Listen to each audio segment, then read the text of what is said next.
Guys, good morning. So இன்னைக்கான manifestation கார்டில் content என்னன்னு பார்ப்போம். Be aware of your power. Okay. So whenever you think of it, bring yourself back to the awareness of now. Do it hundreds of times each day. Remember, all of your power is in your awareness of your power. Okay. So whenever you think of it, bring yourself back to the awareness of now. அந்த power awareness எதில் இருக்குன்னா being present in this மொமெண்ட்டில் தான் இருக்குது. ஓகேயா? Awareness of now. அது ஒரு தடவை இல்லை, 10 தடவை இல்லை, 100 தடவை ஒரு நாளைக்கு செய்யுங்கன்னு சொல்கிறாங்க.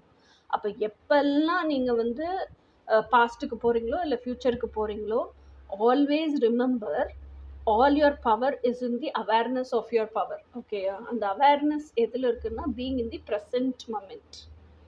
bring yourself back to the awareness of now அப்படிங்கிறது தான் இன்னைக்கு நம்ம இதில் சொல்கிறோம். நான் எப்போவுமே ஒரு விஷயத்தை அட்ராக்ட் பண்ணணும் அப்படின்னு சொன்னால், எப்போவுமே லா ஆஃப் அட்ராக்ஷன் ஃபாஸ்ட்டாக ஒர்க் பண்ணணும், மேனிஃபெஸ்டேஷனுக்காக ஒர்க் பண்ணணும் அப்படின்னு சொன்னால், நம்மளுக்கு என்ன வேணுமோ அந்த ட்ரீமில் வாழ்ந்துட்டு தானே இருப்போம். இப்போ எனக்கு வந்து ஒரு ஸ்பெசிஃபிக் பர்சன் வேணும்னா அந்த விஷுவலைசேஷனை க்ரியேட் பண்ணி அந்த விஷன்ஸில், அந்த இமேஜினேஷன்ஸில் என்னோட ட்ரீம் பர்சனோட, அதாவது என்னோட ஸ்பெசிஃபிக் பர்சனோட நான் வாழ்ந்துக்கிட்டு தான் இருப்பேன் இல்லையா?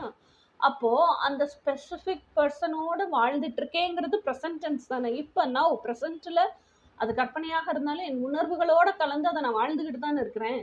அப்போ எதை நீங்கள் சொல்லணுன்னாலும் பிரபஞ்சத்துக்கு ப்ரெசன்ட் டென்ஸில் தான் சொல்லணும். திஸ் மொமெண்ட் அப்படி தான் நீங்கள் வந்து ரெப்ரசன்ட் பண்ணணும், அப்படி தான் நீங்கள் வந்து ப்ரொஜெக்ட் பண்ணி காமிக்கணும். ஸோ அதுதான் உங்களோட power. Be aware of your power. Okay guys, இதுதான் இன்னைக்கான மெசேஜ். இனி நாளைக்கான மெசேஜ் இல்லை, நாளைக்கு பார்ப்போம். Until then by.